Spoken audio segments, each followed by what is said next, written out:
Muy bien, mis hermanos, vamos a continuar con la exposición de la palabra de Dios.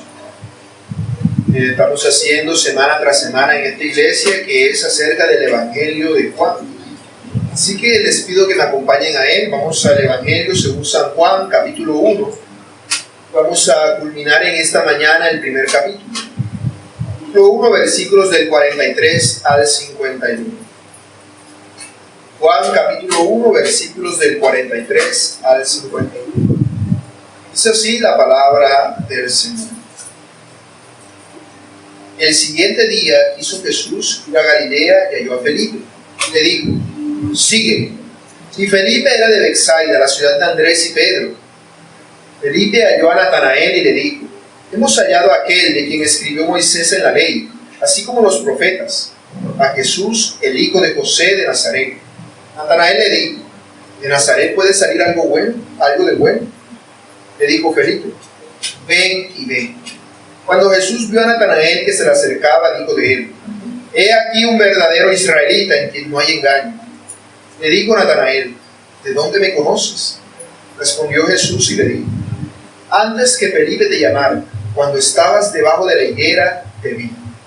Respondió Natanael y le dijo: Rabí, tú eres el Hijo de Dios, tú eres el Rey de Israel. Respondió Jesús y le dijo: porque te dije, te vi debajo de la higuera, ¿crees? Cosas mayores que estas verás. Y le dijo: de cierto os digo, de aquí en adelante veréis el cielo abierto y a los ángeles de Dios que suben y descienden sobre el Hijo del Hombre. Amén.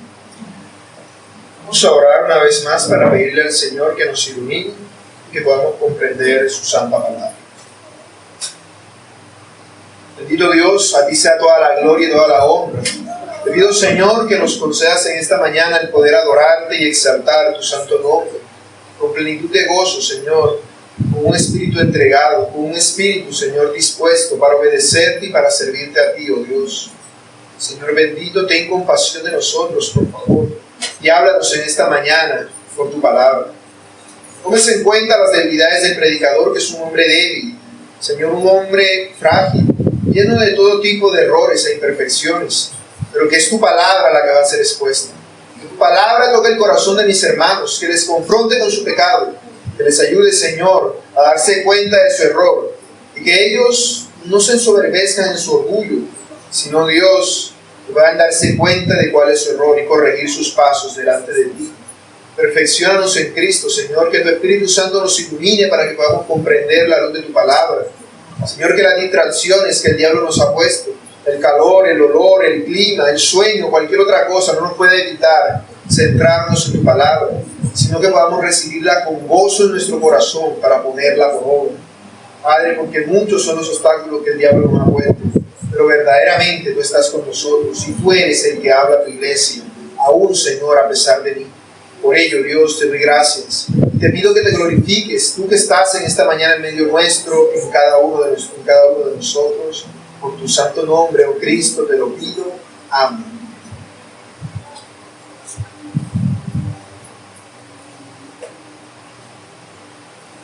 En cierta ocasión, un niño pequeño se encontraba con su padre viendo un parque, y de pronto, como había mucha gente, el niño se distrajo viendo algo que le llamó la atención. El niño pequeño se separó y se fue corriendo a ver aquello que tanto le gustaba. Su padre, por el momento, lo vio que se había ido lejos y lo llamó por su nombre y le dijo: ven acá. Y el niño, que estaba entretenido, no escuchó audiblemente la voz de su padre con claridad. Sin embargo, algo le quedó sonando. Así que empezó a mirar a todas partes y dijo: papá, papá. Y no vio a su papá por ningún lado. Él sabía que lo habían llamado, pero no veía a su papá, estaba totalmente perdido. Así que el niño empezó a buscar por todas partes y se acercaba a todos los señores y decía: papá, papá. Y miraba, y ese no era el papá. Y así siguió llamando y desesperado, y empezaba a desesperarse aquel niño porque no encontraba a su papá por ningún lado. Sin embargo, su papá, aunque estaba desde lejos, lo estaba viendo. Vio que él lo estaba buscando, y cuando vio que ya estaba desesperado y se le había olvidado aquello con lo cual se había distraído, se acercó a donde él estaba, se puso en un lugar en el cual su pequeño hijo pudiese encontrarlo. Sencillamente, cuando estaba cerca, se dejó encontrar por él. Esa es la obra que ha hecho el Señor con cada uno de nosotros. Porque nosotros vivimos en esta vida perdidos y errantes. Nosotros no empezamos a conocer al Señor de un día para otro, sino que ella venía obrando en nosotros desde hace tiempo. Muy probablemente, no siempre es el caso, pero muy probablemente no somos conscientes de que antes de que encontrásemos, entre comillas, a Cristo, ya lo estuviésemos buscando. Lo estuviésemos buscando porque Él ya nos había llamado desde antes, sino que no éramos conscientes de eso que Él estaba haciendo. No éramos conscientes, pero llegó un día en el cual fuimos conscientes y Él se dejó encontrar por nosotros. Entonces, orgulloso y prepotentemente, muchos, como yo, dijimos: encontré a Cristo, sin saber que era Él el que me había encontrado. Nosotros hemos sido llamados como creyentes que somos a creer en Cristo. Eso es precisamente el objetivo que tiene el autor de este evangelio cuando nos habla. Ya lo hemos venido diciendo siempre en todas las predicaciones de este sermón. El apóstol Juan quería que sus oyentes creyesen en Jesucristo, creyesen que Él es el Hijo de Dios y que creyendo en Él tuviesen vida en su nombre, como dice en el capítulo 20, versos 30 y 31. Por eso vemos cómo Él hace un prólogo en este capítulo 1 de 18 versículos, en el cual nos expone doctrinalmente las verdades que Él va a tratar a lo largo de todo el evangelio.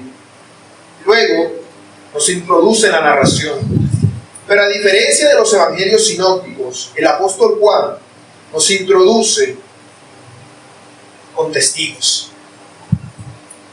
El apóstol Juan va a dar ejemplo a lo largo de todo el evangelio de 7 testigos que afirman que Jesucristo es el Hijo de Dios. Ya vimos al primero de ellos, Juan el Bautista. Él es el primer testigo con el cual el apóstol Juan introduce su evangelio. Este da testimonio de que Jesucristo es el Cordero de Dios que quita el pecado del mundo.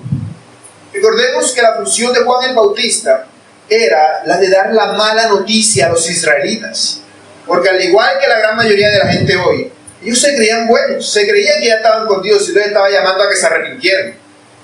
Por eso Cristo, a aquellos que le estaban buscando, no les dice la mala noticia, sino que inmediatamente les ordena que lo sigan o que vengan a ver que en Él hay el perdón para el pecado que se dieron cuenta que tenían a causa de Juan el Bautista. Juan el Bautista había preparado el terreno para el Señor.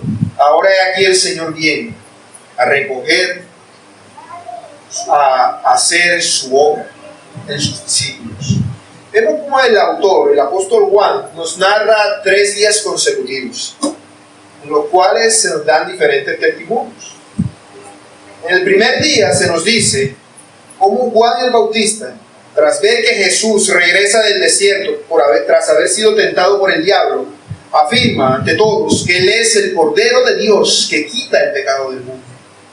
Luego, al día siguiente, cuando se encontraba con 2 de sus discípulos, Andrés y el discípulo sin nombre, que nosotros entendemos que es el mismo autor de este evangelio, cuando se encuentra con ellos y ve a Jesús, les dice: he allí el Cordero de Dios que quita el pecado del mundo.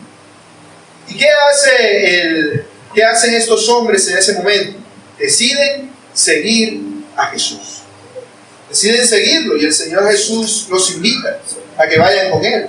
De tal manera que estos hombres que habían creído en Cristo quieren buscar a Cristo, quieren seguirlo, luego quieren conocerlo y tras haber pasado una noche con Él, quieren dar testimonio de Cristo. Entonces vimos hace 15 días, cuando vimos la última exposición de esta carta, cómo estos hombres, tras haber pasado esa noche con Cristo, van y dan testimonio a su familia de quién es Jesús. Andrés se acerca a su hermano Simón y le habla acerca de Cristo. Y el Señor, cuando se encuentra con Simón, le dice: tú serás llamado Cefas, porque Él le cambiaría por completo. De ser ese hombre maleable que siempre había sido, ser la piedra firme que guiaría a los otros, el que cuidaría a los demás apóstoles cuando Él ya no estuviese con ellos en persona. Para esto le estaba preparando. Ahora, nosotros en el Evangelio no vemos que se nos mencione, pero se los dije hace 15 días.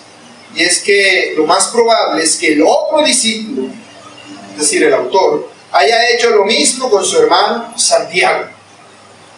Y que ellos hayan ido acompañando al Señor Jesús. Los cuatro como seguidores de Cristo. Y como les aclaraba en aquella ocasión, que fueran seguidores de Cristo no significa que de inmediato ya se volvieron sus discípulos como tal. Porque al comparar este evangelio con los sinópticos nos damos cuenta de que Jesús no los llama, sino hasta mucho después, cuando Juan el Bautista es encarcelado por Herodes. En ese entonces es que Jesús se les acerca, los ve que están en la barca con su padre, que están pescando y les dice, sígueme. Ellos dejan todo y se van con él. Eso es posterior a este suceso, porque el autor nos está narrando los primeros momentos, cómo inició el Evangelio del Señor Jesucristo, cómo inició su ministerio. Y hoy continuaremos con el día siguiente a aquel. En este día veremos cómo el Señor llama a otros dos hombres para que se unan a este mundo. Por eso este sermón lo he llamado el llamado de Jesús a los suyos. Y lo explicaré con 2 puntos. Primero, es un llamado a seguir. Segundo, es un llamado a perfeccionarse. Veamos el primer punto. Es un llamado a seguir. Es el verso 43. El siguiente día quiso Jesús ir a Galilea y halló a Felipe y le dijo, sígueme. Y Felipe era de Betsaida, la ciudad de Andrés y Pedro. Felipe halló a Natanael y le dijo, hemos hallado a aquel de quien escribió Moisés en la ley, así como los profetas, a Jesús el hijo de José de Nazaret. Natanael le dijo, ¿de Nazaret puede salir algo bueno? Le dijo Felipe, ven y ve. Como ya les acabé de decir, esto ocurre un día siguiente a lo que había ocurrido el día anterior. Este es el día siguiente. Ahora, nosotros no sabemos los motivos que llevarían a Jesús a ir hasta Felipe. Obviamente, hay un motivo principal que es la salvación de Felipe, pero me refiero al motivo con el cual él estaría haciendo eso, un motivo más superficial, un motivo más general. Él sabía en qué acabaría, y era el llamado de este hombre. Algo que quiero recalcar es lo que dice el siguiente verso, y es que Felipe era de la misma ciudad que Andrés y Pedro, Betsaida. Era de la misma ciudad que ellos. Por eso muchos comentaristas afirman de que Felipe tenía que conocer probablemente a Andrés y Pedro.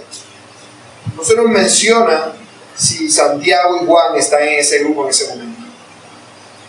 La mayoría de los comentaristas afirman que sí, y con eso estoy plausiblemente de acuerdo, es lo más probable, aunque no hay algo que lo afirme como tal. Pero dado que el autor está narrando estos sucesos y que el autor es uno de esos discípulos, me parece que lo más viable es que así sea. Él haya estado en ese grupo en ese momento. Se nos dice que estos hombres conocían, se nos infiere, pero muchos comentaristas infieren de que estos hombres se conocían entre ellos. Andrés, Juan, Pedro, Santiago y Felipe se conocían.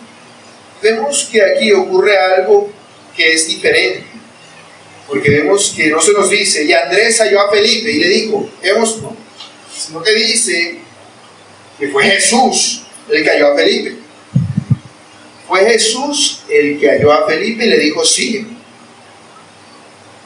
Pareciera como si le dice, sígueme, y enseguida Felipe, listo, voy enseguida detrás de él. Pareciera que fuera algo así. Sin embargo, vemos que el autor hace una pausa para agregarle dónde es Felipe. Y después siguen, Felipe halló a Natanael. Eso no pudo pasar enseguida, ¿cierto? Es decir, después que Jesús se lo encuentra y le dice, sígueme, tuvo que pasar un tiempo. No era que, sígueme, Felipe. Y Felipe, voy a buscar a Natanael. Enseguida tuvo que pasar un tiempo, sino que el autor omite esos sucesos. Omite esos sucesos porque a él no le interesa. No va a de pronto tenga algún tipo de redundancia con lo que ya ha dicho. No lo sé. Pero ciertamente él está omitiendo los sucesos directos. Allí hace una pausa para crear el contexto y luego sigue con algo más. Inferimos que tuvo que pasar el mismo día, pero no quiere decir que haya sido de inmediato. No quiere decir que haya sido de inmediato. Así que no podemos automáticamente decir que esto fuera algún tipo de acto absoluto, de que Jesús le dice sigue y ya, no le dice nada más. Es probable que después de haberle dicho eso le haya aclarado sus dudas. Lo más probable además es que Felipe ya tuviese un conocimiento acerca de Jesús. Probablemente él haya visto cuando Jesús fue bautizado. Se nos dice que entre los apóstoles eso era un requisito. Probable que él estuviera en ese grupo de los que vieron cuando el Señor fue bautizado. Es probable que él hubiese escuchado el testimonio de Juan el Bautista la primera vez que dijo que Jesús era el Cordero de Dios. Y ahora ve que este hombre le dice sigue. Eso le da mucho más sentido al hecho de que él de inmediato quiera seguir. Y hay un contexto previo. El Señor ya había venido obrando en él. Así que el Señor simplemente dijo, este es el que voy, hacia allá me dirijo y le digo sigue. Si le dijo otra cosa, no lo sé. Puede ser. No sé si simplemente le dijo sígueme, se fue y se fue detrás de él. Pero sea cual fuera el caso, ya Felipe debía tener un conocimiento previo acerca de Jesús. Quizás no tuviera el convencimiento absoluto, pero cuando le dijo sígueme, toda duda se acabó. No sé si era que en el momento estaba pensando, ahí viene, ese fue el que dijo Juan el Bautista. Ay, ese es. ¿Será que me irá a llamar a mí también? ¿Será? Y de pronto sigue. No lo sé, estoy especulando. Pero pudiera ser que algo de eso pudiera haber ocurrido. Ella tuviera cierta expectativa acerca de eso. Porque vemos que cuando él halla a Natanael le dice que hemos hallado a aquel de quien escribió Moisés en la ley como en los profetas, Jesús el hijo de José de Nazaret. Ay, ¿cómo sabía Felipe eso? Eso no pudo decir simplemente que no, sígueme, ya supo enseguida qué ese era y todo lo demás. Felipe ya tenía una expectativa. Felipe ya estaba buscando a aquel de quien escribió Moisés en la ley, así como los profetas, sino que no sabía quién era. Y ahora este que no sabía quién era le dice, sígueme. Esa sola palabra lo cambia todo. Esa palabra el Señor obra soberanamente en la vida de este hombre para que él pueda venir y seguir a Cristo. Ahora, desde la perspectiva de Felipe, ¿qué piensa él? Él encontró a Jesús. Porque él le dice a Natanael después, hemos hallado a aquel. O sea, él y los otros que estaban en el grupo lo encontraron a Jesús. Pero el autor inició diciendo que fue Felipe el que fue Jesús el que fue buscando a Felipe. Y le digo, sigue. Lo cual es totalmente acorde a lo que toda la palabra de Dios nos enseña. En este mismo evangelio, en el capítulo 6, verso 44, el Señor Jesús dice, ninguno puede venir a mí si el Padre que me envió no le trajera. En el capítulo 15, verso 16, además dice, no me elegisteis vosotros a mí, sino que yo os elegí a vosotros, a todos los apóstoles, a los que está hablándole en aquel momento, en el capítulo 15. Eso obviamente incluía a Felipe y a Natanael. Así que Jesús estableció el primer contacto. Eso siempre es así. Siempre es el Señor el que hace la obra. Nos dice que Felipe era un galileo que era de Betsaida. Betsaida quiere decir casa de pesca o casa de pescadores. Eso concuerda con la profesión de Pedro, Andrés, Santiago y Juan, y probablemente Felipe. De allí que se nos aluda ese nombre. No lo sabe ciencia cierta, pudiera ser alguna profesión que tuviera algo que ver. No era el que pescaba, sino el que comerciaba los pescados, no sé. No sé qué relación tenía, pero debía tener alguna relación. De allí que se nos diga de que ellos eran de la misma ciudad, porque tenían una relación entre todos los del grupo. Estos hombres que aquí se nos mencionan, además, forman los primeros apóstoles de Cristo en la lista que él nos da. En los evangelios sinópticos aparece en la lista de los 12 apóstoles, y si nos damos cuenta, Pedro siempre aparece de primero y Judas Iscariote, el que traicionaría al Señor, aparece de último.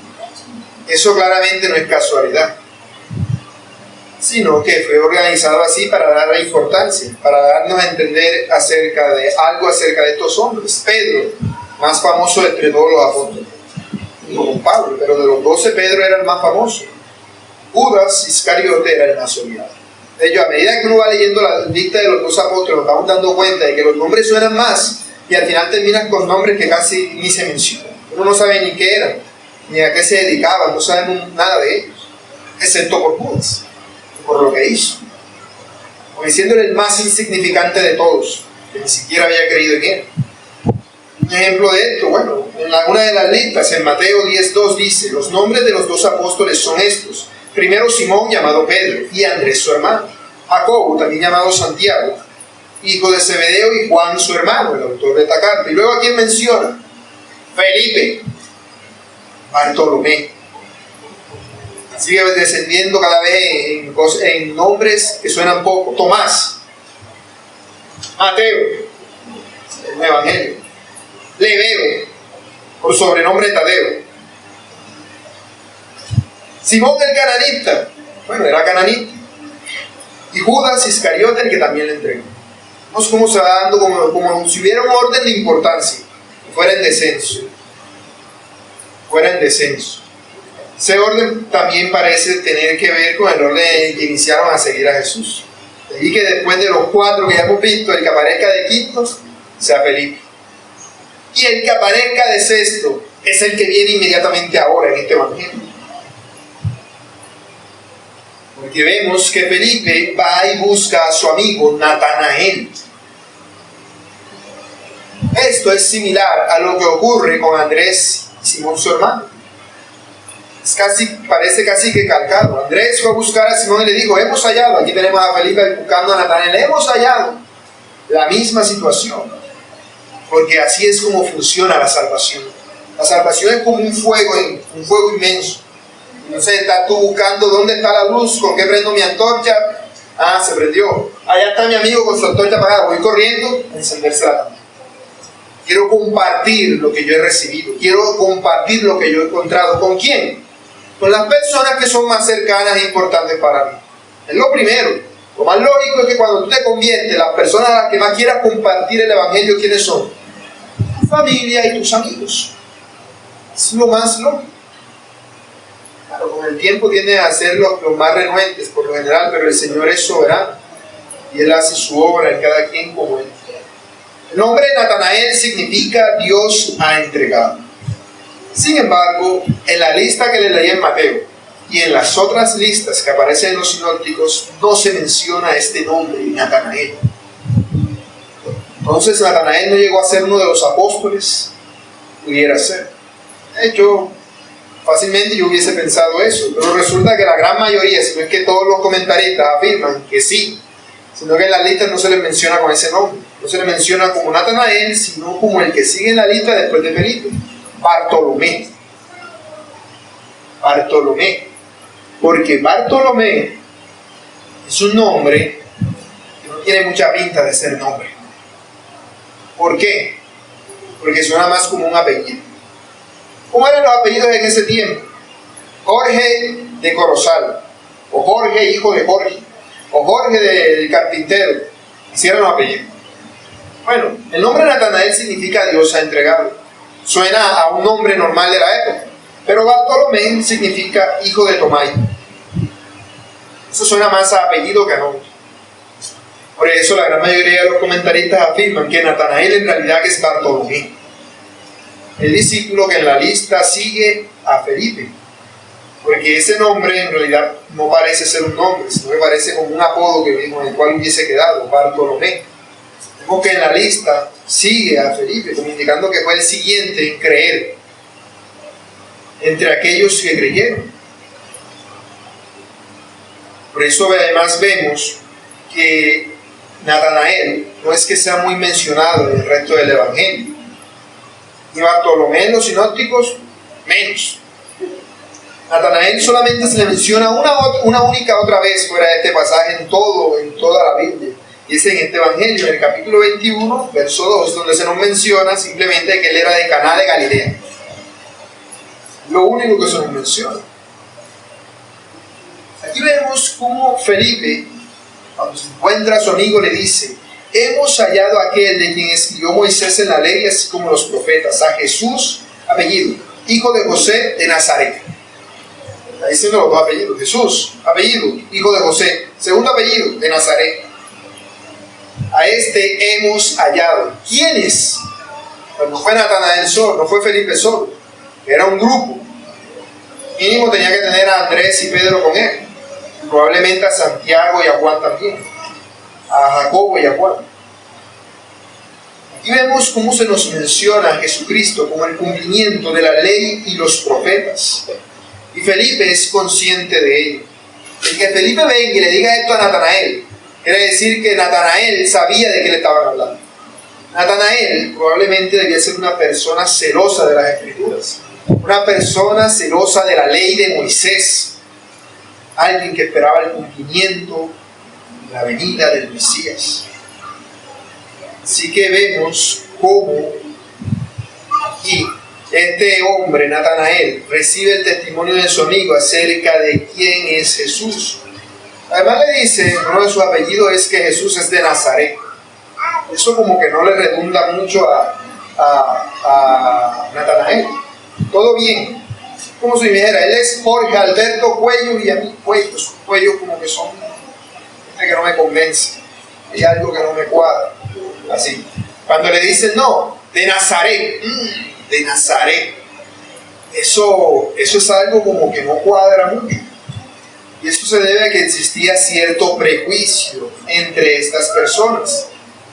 Natanael era de Galilea, de hecho era de Caná de Galilea, lo cual tampoco es casualidad con un suceso que acontecerá 3 días antes y con lo que empieza el capítulo siguiente, en Caná de Galilea, milagro en la ciudad de Bartolomé. Aquí vemos cómo al escuchar lo que está diciendo Felipe, Natanael queda: wow, encontraste a aquel de que escribió Moisés en la ley y los profetas, a Jesús, hijo de José. Pero José no suena como a Herodes, no debería ser rey, debería ser un rey. José, y además es de Nazaret. Yo me pinto a Natanael así como jugándole la cara cuando le dijo que era de Nazaret. Ya la embarraste, pensaste bien, tenías que decirme que era de Nazaret. ¿Acaso de Nazaret puede salir algo bueno? Futuro malandro. Es un lugar totalmente despreciable, un lugar totalmente lleno de personas apartadas de Dios. Ahora, eso no quiere decir que Nazaret fuera un lugar totalmente lleno de personas apartadas de Dios, ni mucho menos, sino que esa era la idea que las personas de Galilea tenían acerca de las personas de Nazaret. Tenía que ver más con una rivalidad que entre ambos pueblos. O sea, todos los nazarenos son malos. Porque de Nazaret, tú sabes que todo cartagenero es así, tú sabes que todo barranquillero es así. Bueno, tú sabes que todo, no sé si era así, nazareano son así. ¿Cómo va a ser posible que el Mesías venga de Nazaret? Si Felipe estuviese en otra situación, probablemente esto le hubiese quedado difícil. ¿Cómo convenzo yo a este hombre que Jesús es de Nazaret? Que el Mesías ha venido de Nazaret. No puedo. Así que él, siendo instrumento de Dios, repite las mismas palabras que el Señor Jesús le dijo a Andrés y a Juan cuando los llamó: ven y ven. Le está matando la incredulidad que tiene Natanael. Porque cuando escuchó el mensaje de Felipe, Natanael reaccionó con muy poca fe. Todo lo contrario a la fe, con incredulidad. Y aquí vemos cómo Felipe lo confronta y le dice: ven y ve. Yo sé que Él va a satisfacer todas esas dudas que tú tienes. Como dice Juan Calvino, la duda de Natanael sobre si algo bueno puede salir de Nazaret es una muestra de su falta de fe. Felipe, por otro lado, muestra una actitud más humilde y abierto a la verdad, y lo insta a que vaya y vea por sí mismo. Este pasaje nos enseña que debemos ser humildes y estar dispuestos a buscar la verdad, incluso si nos cuesta creerla. Natanael tenía el prejuicio, él no quería creer. Pero al igual que Felipe, Natanael estaba siendo llamado por el Señor. Él estaba siendo llamado por el Señor. Cuando una persona recibe el mensaje de salvación de un creyente, es Jesús el que se lo está diciendo. No eres tú. Es Él, porque Él preparó todas las buenas obras de antemano para que tú anduvieras en ellas. Cuando tú le dices a alguien el Evangelio, Jesús se lo está diciendo. Por eso, como ya les había dicho antes, si el día del juicio, por ejemplo, mi hermana Amparo le predicó a una persona acerca de Cristo, Cristo no le va a decir, ¿te acuerdas el día que yo mandé a la hermana Amparo a que te dijera? No, le va a decir, ¿te acuerdas el día que yo fui y te hablé? No quisiste escuchar. Porque Cristo se identifica con los suyos. Así como se identifica cuando dice, o así como no le das agua a uno de estos mis discípulos más pequeños, así conmigo tampoco lo has hecho. También se identifica al predicarle. Nosotros somos la boca de Cristo. Somos las manos y los pies de Cristo. Todo lo que somos de nosotros le pertenece a Cristo. Somos su cuerpo. Por lo tanto, cuando nosotros hacemos la voluntad de Dios, es Cristo el que nos está usando. Es Cristo el que está llamando y nos está llamando para que le sigamos. Por eso, así como un día nosotros escuchamos de Cristo el mensaje para que le siguiésemos, debemos hacer lo mismo y llamar a otros también para que sigan a Cristo. Segundo punto. Este es un llamado a la perfección. Continúa diciendo el pasaje. Cuando Jesús vio a Natanael que se le acercaba, dijo de él: he aquí un verdadero israelita en quien no hay engaño. Le dijo Natanael: ¿de dónde me conoces? Respondió Jesús y le dijo: antes que Felipe te llamara, cuando estabas debajo de la higuera te vi. Respondió Natanael y le dijo: Rabí, tú eres el Hijo de Dios, tú eres el Rey de Israel. Respondió Jesús y le dijo: porque te dije, te vi debajo de la higuera, ¿crees? Cosas mayores que estas verás. Y le dijo: de cierto os digo, de aquí en adelante veréis el cielo abierto y a los ángeles de Dios que suben y descienden sobre el Hijo del Hombre. Ahora vemos cómo hay un cambio en el suceso. Natanael aceptó la invitación de Felipe. Él decidió aceptar la invitación e ir a comprobar si verdaderamente este nazareno era o no era el Mesías que él estaba esperando.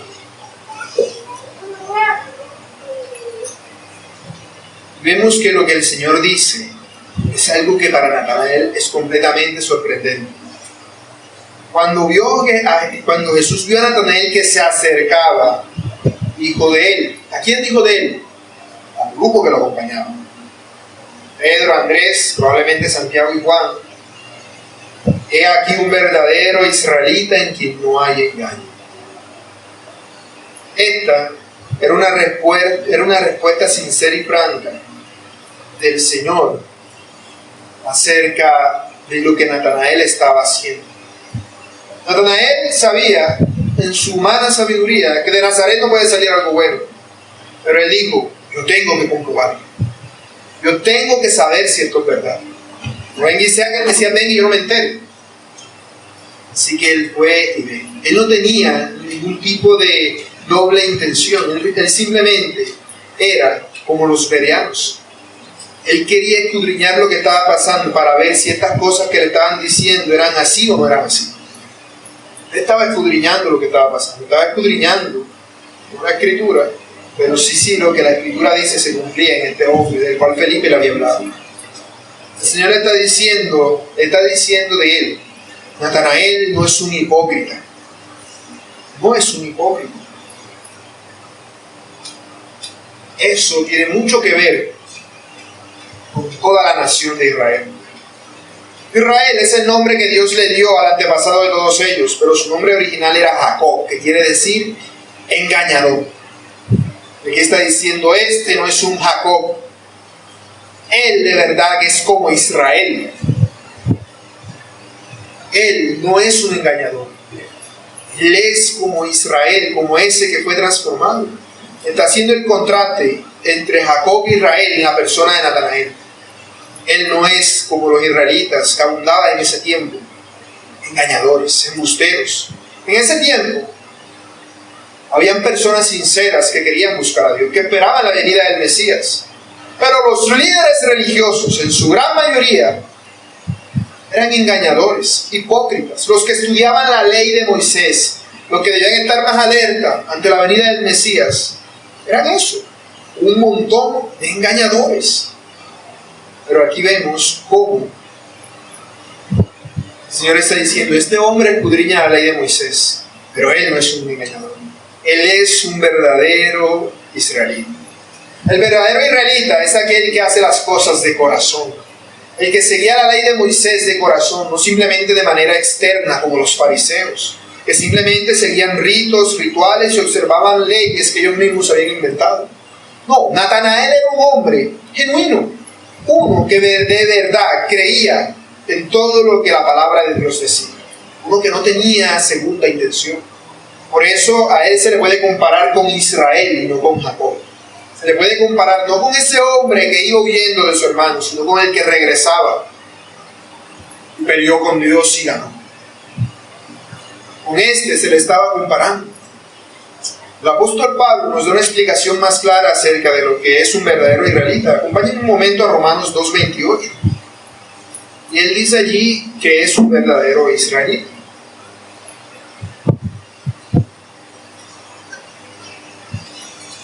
Dice Romanos 2:28 y 29. Pues no es judío, damos la palabra, pues no es israelita el que lo es exteriormente, ni es la circuncisión la que se hace exteriormente en la carne, sino que es judío, entendamos israelita, el que lo es en lo interior, y la circuncisión es la del corazón, en espíritu, no en letra, la alabanza de la cual no viene de los hombres, sino de Dios. Cuando Jacob luchó con el ángel, ¿qué aconteció al final? El Señor le alabó por eso. Por eso le dijo: ya no te llamarás más tu nombre Jacob, sino Israel. Bueno, aquí vemos a Dios, hombre, Jesucristo, alabando a un hombre, a Natanael. Natanael no recibió alabanza de los hombres, sino de Jesucristo, porque él no había dicho nada ni de Pedro, ni de Santiago, ni de Andrés, ni de Juan, ni de Felipe. Pero de Natanael dice: he aquí un verdadero israelita en quien no hay engaño. No es como los otros. Este es un verdadero israelita. A pesar de su incredulidad, el Señor sabía que en él no había doblez. Él sabía que en él no había doblez. No ha terminado de llegar Natanael hasta donde está Jesús y ha escuchado lo que Jesús le ha dicho. Así que él dice: ¿de dónde me conoces? Eso es lo más obvio. Dice: ¿cómo sabe este hombre que yo en realidad sirvo a Dios de corazón? ¿Cómo sabe él que yo no soy un hipócrita? ¿Cómo lo sabe?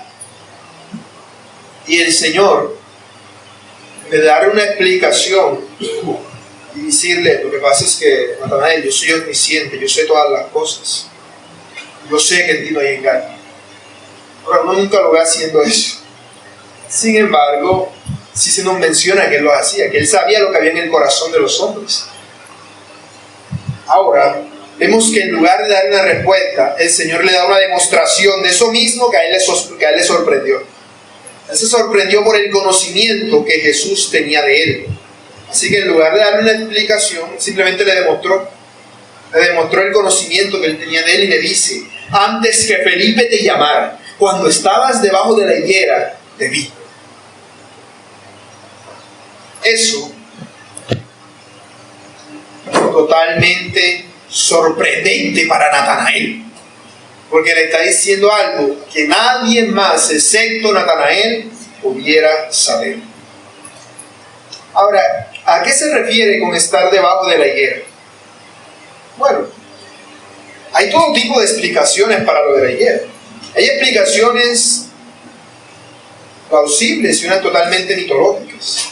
Por ejemplo, hay una que bastante mitológica que dice, pero que ojalá fuera cierta, que dice que la higuera fue el lugar en el que nació Natanael y que Jesús le está diciendo: desde el día que naciste yo te vi.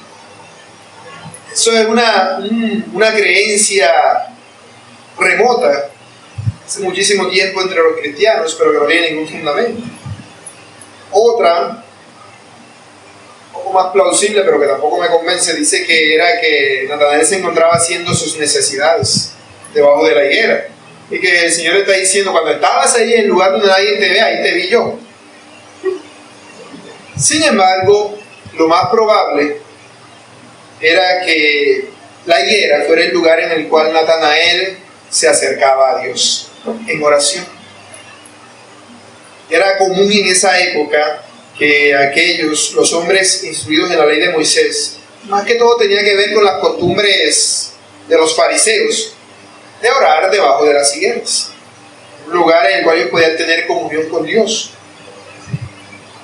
Bueno, yo no sé exactamente qué haya estado haciendo Natanael debajo de la higuera. Me parece que lo más probable es lo último, de que él en realidad hubiese estado teniendo comunión con Dios en oración. Quizás estaba diciendo, Señor, yo quiero conocer al Mesías que venga pronto. Porque él relaciona el suceso con la llegada de Felipe. Dice, antes que Felipe te llamara. Así que es probable que poco antes de que eso Natanael hubiese estado en la higuera. Eso descarta automáticamente lo de que cuando nació. Me parece que lo más probable es que Natanael hubiese estado orando por la venida del Mesías y se le acerca a Felipe y le dice, hemos hallado a aquel de quien escribió Moisés en la ley y los profetas. Entonces, eso quitaría toda duda. Imagínate que tú vas a salir de tu casa y antes de orar dices, Señor, yo quiero que tú me hables hoy. Llega. Bueno, eso es un truco muy carismático que se utiliza mucho últimamente. Le dices eso a un poco de gente y es muy probable que alguno le atine. Se supone que son creyentes. Entonces es muy probable que alguno esté orando y haya orado porque el Señor le hable. El Señor le diga, tú me dijiste esta mañana antes de salir de tu casa que te hablara. Y ahora te estoy hablando. Si se lo dices a un poco de gente, es muy probable que alguno le atine. Entonces queda la persona trastornada. Sin embargo, aquí el Señor solamente menciona este suceso de Natanael y nadie más. Eso quitaría toda duda. El punto de convencimiento fue tanto que Natanael se tenía dudas, se desaparecía, no tiene que ver con Nazaret, con hijo de José, nada de eso tiene que ver. Ya nada importa, ya nada más me dijo eso y ya. Se desapareció toda duda que había en mi corazón. Ya no existe. Para que haya sido algo tan radical, quiere decir que probablemente el suceso fuera bastante confrontante, como que Natanael estuviese orando por la venida del Mesías y preciso vienen y le dicen estas cosas tan puntuales y tan específicas acerca de él, única y exclusivamente a él, no Jesús con un poco de gente poniendo manos y diciendo cosas, sino simplemente que él venía caminando y lo dice. Eso es algo totalmente maravilloso, tanto así que Natanael dice Rabí, como buen fariseo que era Natanael, o aprendiz de fariseo, quiere decir que fuera fariseo, pero sí conocedor de la ley. Él dice, Rabí, tú eres el Hijo de Dios, tú eres el Rey de Israel. Aquí, yo voy a ver, no había terminado de llegar cuando ya se convenció de que Jesús era el Mesías. Apurado estaba llegando, hizo una preguntita, toda despejada. En ese momento, Natanael proclamó la grandeza de Cristo. Él exaltó la grandeza del Mesías. Él lo reconoce como el Hijo de Dios y como el Rey de Israel. Estos dos títulos aluden directamente al Mesías prometido. El Mesías, que esperaban los judíos, debía ser el Rey de Israel y debía ser Hijo de Dios. Salmo capítulo 2, versos 6 y 7. Dice el Señor, pero yo he puesto mi Rey sobre Sión, mi santo monte. Sión es el monte en el que se encontraba Jerusalén.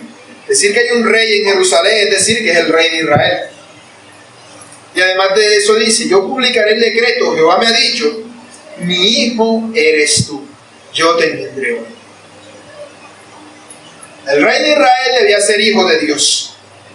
Eso lo sabían, porque si sabían por la profecía de Miqueas que Jesús iba a nacer en Belén, obviamente debían saber acerca de lo que dice el Salmo, de que el Mesías había de ser hijo de Dios.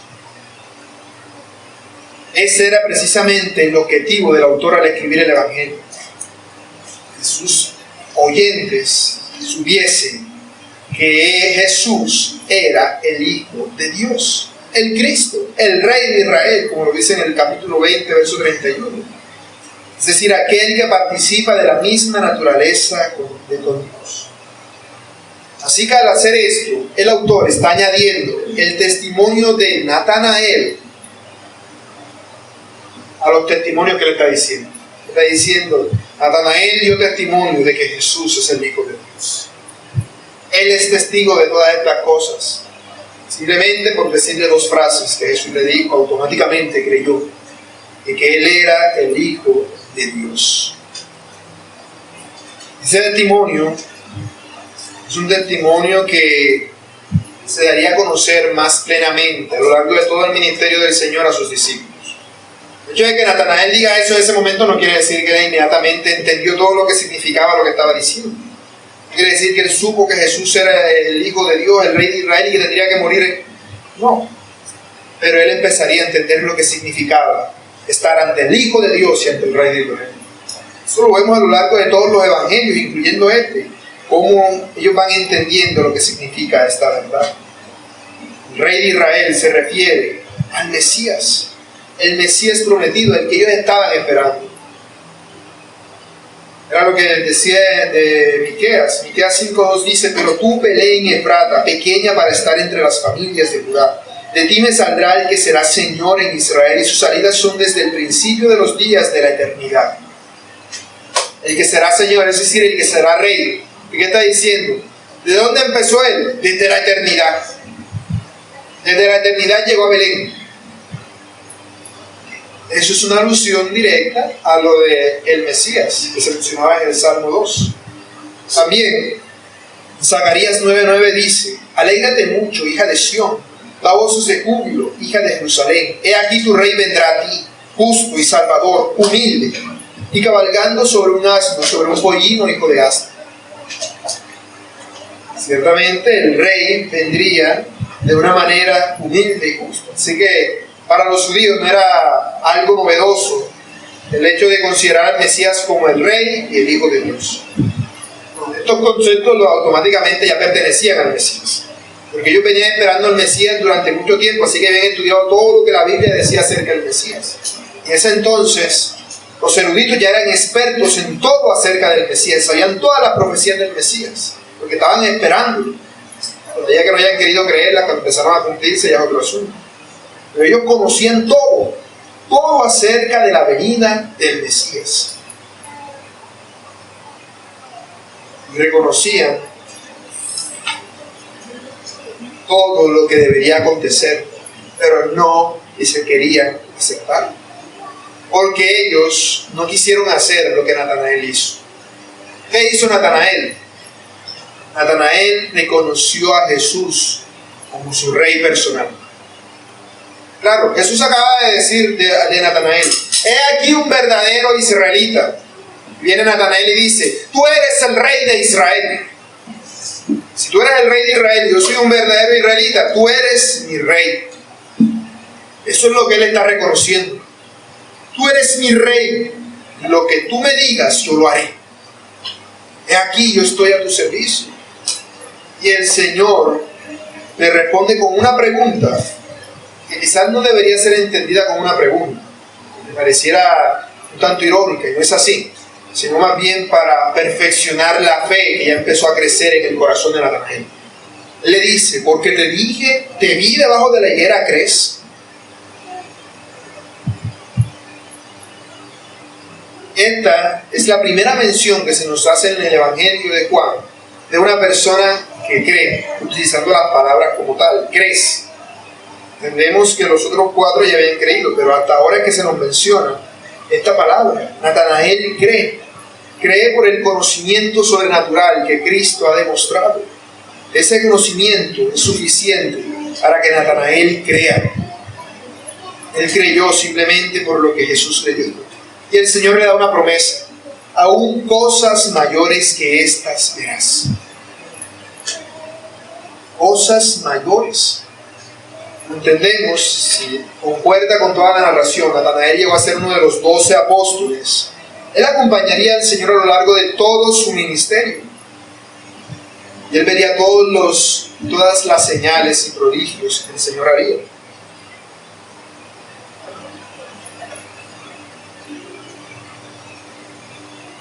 Entre los 4 evangelios se nos mencionan 37 milagros que hizo el Señor Jesús.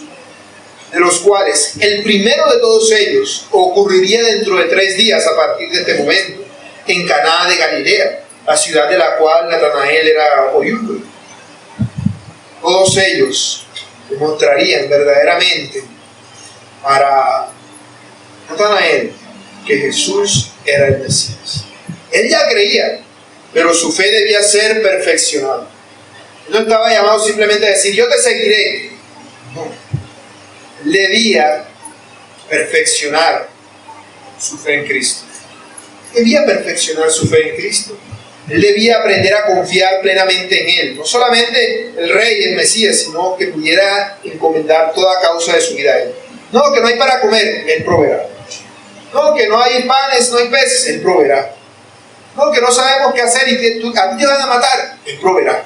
Yo debería aprender a creer plenamente en Cristo. Eso es lo que busca el autor del Evangelio con sus oyentes.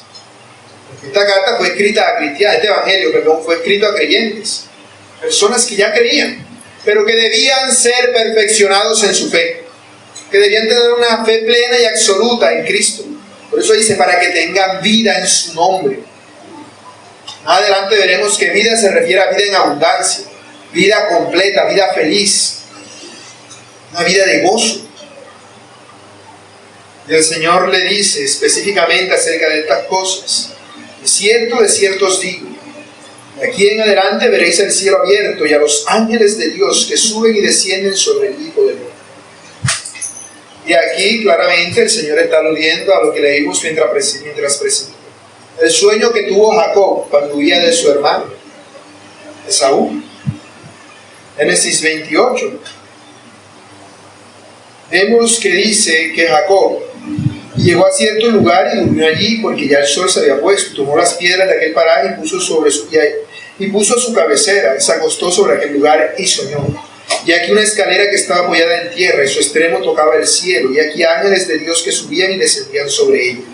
Y aquí Jehová estaba en lo alto de ella, el cual dijo: yo soy Jehová, Dios de Abraham, de Isaac tu padre. De la tierra que ahora estás acostado te la daré a ti y a tu descendencia. Al final acaba diciendo: he aquí yo estoy contigo y te guardaré por donde quiera que fueres, y volveré a traerte a esta tierra, porque no te dejaré hasta que te haya hecho lo que te he dicho. Para entender esto, primero debemos entender el sueño de Jacob, ¿cierto? El Señor le está mostrando esta escalera hasta el cielo a Jacob. Esa escalera no debemos imaginarla como las escaleras que utilizamos para poner cosas en las paredes, que se pegan a la pared. Se refiere más bien a una escalera como la que está en la casa, se refiere a escalones. Escalones que van uno sobre otro, como si fuese una pirámide antigua. Llamaban ellos Sigura, una especie de torre gigantesca, con muchas escaleras. Escalera se refiere a niveles, escalones que va subiendo. Y ahí veían a los ángeles que venían del cielo hasta el cielo a la tierra a hacer la voluntad de Dios.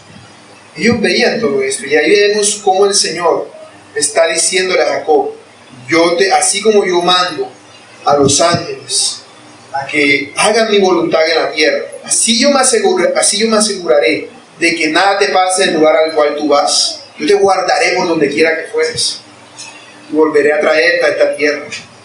Yo no te dejaré hasta que haya hecho lo que te he dicho. El Señor le dijo esto a Jacob para que Jacob confiase y tuviese fe, para que la fe empezase en él, la fe que ya existía en su corazón empezase a ser perfeccionada, y Jacob empezase a confiar en Dios, porque él ya sabía que había un Dios. Por eso rogó a su hermano la bendición. Si él no tuviese fe, no hubiese llegado a esos extremos. Él dice: es una bendición, ¿eso qué me importa? No, él sí creía, sino que estaba totalmente tergiversado, pero él tenía algo de fe. Pero esa fe estaba mal, debía ser perfeccionada. En ese momento el Señor está perfeccionando su fe. Le muestra un sueño y le muestra cómo el Señor hace su voluntad en los cielos y en la tierra. Muestra el puente que une el cielo y la tierra. Cómo los ángeles de Dios están al servicio del Señor. Cómo Él le guardaría. Por eso, de hecho, más adelante, cuando Jacob regresa tras haber huido de Labán, él ve a los ángeles de Dios una vez más, para darle confianza, porque Jacob temía reencontrarse con su hermano. Y él ve a los ángeles en el trayecto, y eso le insta a confiar en Dios, de tener fe. El Señor estaba perfeccionando esa fe que ella había recibido. De igual manera, así está haciendo aquí con Natanael. El Señor Jesús le está diciendo a Natanael: yo soy el puente entre el cielo y la tierra. Y verás a los ángeles de Dios hacer su voluntad a través de mí. Yo soy el único mediador entre Dios y los hombres. No solo eso, en Hebreos 8:6 nos dice no solamente como el mediador entre Dios y los hombres, sino como el mediador de un nuevo y mejor pacto. Un pacto superior al cual se le había hecho a Abraham, a Isaac y a Jacob.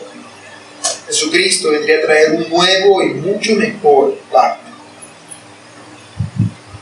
Esta es una verdad absoluta. Jesucristo ha venido del cielo. Eso es lo que él le dice a Nicodemo en el capítulo 3 de este Evangelio, versículo 13. Nadie subió al cielo sino el que descendió del cielo, el Hijo del Hombre que está en el cielo. Así que vemos cómo a lo largo del ministerio de Jesús esta verdad sería más y más evidente para todos sus seguidores. Poco a poco ellos estaban siguiendo a Jesús porque tenían fe, pero esa fe estaba llamada a ser perfecta, a que fuese en aumento, no a que se estancara y ya quedó aquí mi fe. No, ellos debían perfeccionarse en esa fe que una vez habían recibido del Señor, de que Jesucristo es el Hijo de Dios. Como él se identifica en este pasaje, el Hijo del Hombre. Esta es la primera de 13 veces en este Evangelio en la cual el Señor Jesús se refiere a sí mismo con este título. El Hijo del Hombre. Es su forma favorita de referirse a sí mismo. De hecho, entre todos los Evangelios ocurre 80 veces. Es la forma con la cual el Señor más se identifica a sí mismo. No lo ve diciendo, he aquí el Hijo de Dios. Pero el Hijo del Hombre, todo el tiempo ves que el Señor se pasa refiriendo a eso. Obviamente esto tiene diferentes significados. El Hijo del Hombre alude a una profecía que aparece en Daniel acerca del Hijo del Hombre, que todos los judíos, como ya eran expertos estudiando acerca del Mesías, sabían que se refería al Mesías. El Hijo del Hombre se refería al Mesías, aunque también era una forma de referirse a Dios encarnado, a un ser humano. Y en este Evangelio alude, además del rol de Cristo como Mesías, a los sufrimientos y muerte del Señor Jesús, y de esa provisión y salvación que Él tendría, así como su autoridad para juzgar. El Señor tiene toda autoridad en los cielos y en la tierra. Él gobierna en los cielos, gobierna en la tierra. Él es el puente entre Dios y los hombres. Y todos los ángeles en el cielo y en la tierra están a su servicio. Los discípulos serían testigos de eso. Por eso, a lo largo de 3 años, su fe empezaría a perfeccionarse para que creyesen plenamente que Jesús es el Hijo de Dios. Y a eso mismo estamos llamados nosotros. Aplicaciones. Mis hermanos, la salvación siempre funciona de esta manera. Hay un alma que busca. A veces no sabe lo que busca. Muchos de los que llegan a ser creyentes saben que buscan a Dios, como Natanael, saben que esperan al Mesías. Otros no tienen ni idea, pero aún así están buscando. Aún así están buscando algo que no entienden, porque ya han escuchado la voz. Ya el Señor ha venido obrando en ellos. Cuando una persona cree el Evangelio, no es momento para otro. El Señor ya ha venido haciendo una obra previa en cada persona. Ya antes ha obrado. Sin embargo, esa forma de verlo puede llevar a nosotros a que la malinterpretemos y que pensemos que nosotros somos los que buscamos a Dios. Como dice el comentarista Gerald Borges, Jesús se encontró con Felipe. Felipe a su vez buscó a Natanael y le dice, lo hemos encontrado. Pero causa intriga hacerse una pregunta muy simple relacionada con estos relatos. ¿Quién encuentra a quién en realidad? Se sabe que los cristianos dicen que encontraron a Cristo o encontraron la fe, como Andrés y Felipe refirieron. Pero tal vez la perspectiva de Jesús en estas historias podría alterar provechosamente una perspectiva tan egocéntrica de la salvación. Por una simple y llana razón. Jesús no estaba perdido. Así que, ¿cómo iban a encontrarlo? No. El que estaba perdido eras tú. El que estaba perdido era yo. Éramos las ovejas perdidas. Nosotros, como somos tan egoístas, tan egocéntricos, siempre encontré a Cristo. No, Cristo te encontró. Cristo te buscó. Donde estaba refundido, metido. Te sacó, te cargó en sus hombros y te trajo a Él. Él te hizo uno de su pueblo. Él es el que nos salvó. Eso es algo evidente en toda la Escritura. Así que debemos estar dispuestos a seguir a Jesús siempre que Él nos llama. Así como una vez Felipe respondió al llamado, tú respondiste al llamado. Por eso estás aquí hoy. Y si todavía ese llamado no se ha obrado eficazmente en tu corazón, todavía se está obrando de una manera general. Quizás estás en el momento previo. Todavía no has recibido el llamado eficaz, pero hay un llamado previo que el Señor está haciendo en el corazón. Una obra que el Espíritu Santo está obrando para que reconozcas el llamado. Si tú has sido llamado también a hacer lo mismo que hizo Felipe. Y llamar a otros también. No porque tú los llames, sino porque a través de ti Él los llama. Él es el que los llama. Pero hay un problema.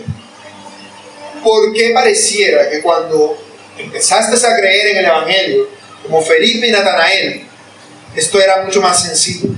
Y ahora pareciera como que ya no es tan sencillo.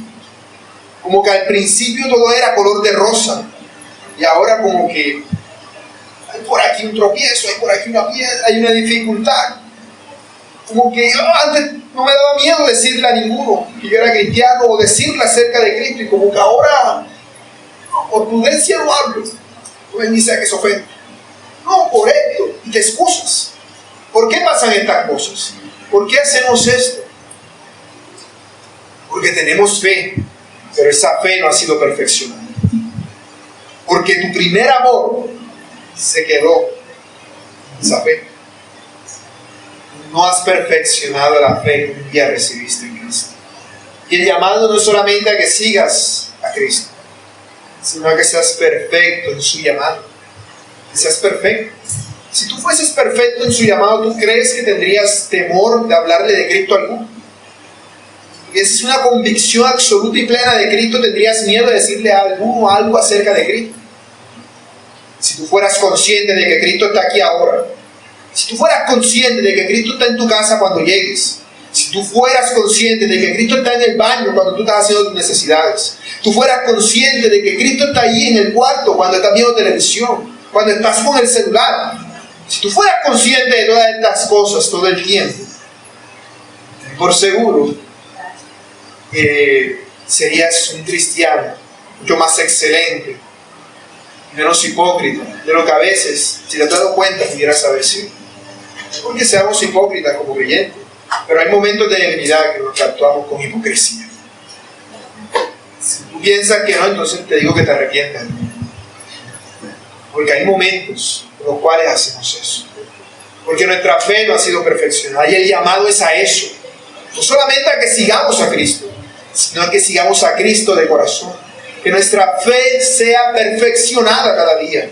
Por eso es que tienes que orar, por eso es que tienes que leer la Biblia. No debe ser como, ay, tengo que leer la Biblia. No. Es que yo quiero crecer en el Señor. Yo no quiero quedarme como he sido hasta ahora. Tienes que darte cuenta, hay algo que está fallando. Algo tengo que estar haciendo mal. Hay algo que me falta. Has dejado de correr. Has dejado de correr hacia la perfección a la cual fuiste llamado. Por eso dice el Señor Jesús en Mateo 5:48. Sed pues vosotros perfectos, como vuestro Padre que está en los cielos. Él no dice, sean ustedes cristianos, como Dios es cristiano. No, Él no dice, vayan y den testimonio. No, sean perfectos. No significa que lo vas a lograr. Significa que debes esforzarte por alcanzar. Debes dar el paso a paso hacia esa perfección. Y ojalá, hermano, que esto no se te olvide cuando salgas de este lugar. Cuando llegues a tu casa. Que no se te olvide, hermano, que debes esforzarte en la gracia que has recibido. Que tú tienes una responsabilidad en todo este asunto. El Señor te ha llamado y el Señor te ha mostrado su favor y su bendición. Yo estoy seguro que de todo lo que tenemos aquí, que ya tenemos un tiempo de ser cristianos, ya hemos visto la obra de Dios en nuestra vida. Quizás no has visto el agua que se ha convertido en vino, pero has visto la respuesta de Dios a muchas de tus oraciones. ¿Y eso de qué te ha servido? ¿Has visto cosas mayores? Sigues en lo mismo. No, hermano. Todas esas respuestas son para que tú reconozcas que Dios está aquí. Que Dios está contigo todos los días hasta el fin del mundo. Y que Él no te dejará hasta que haya hecho lo que Él ha dicho que hará contigo.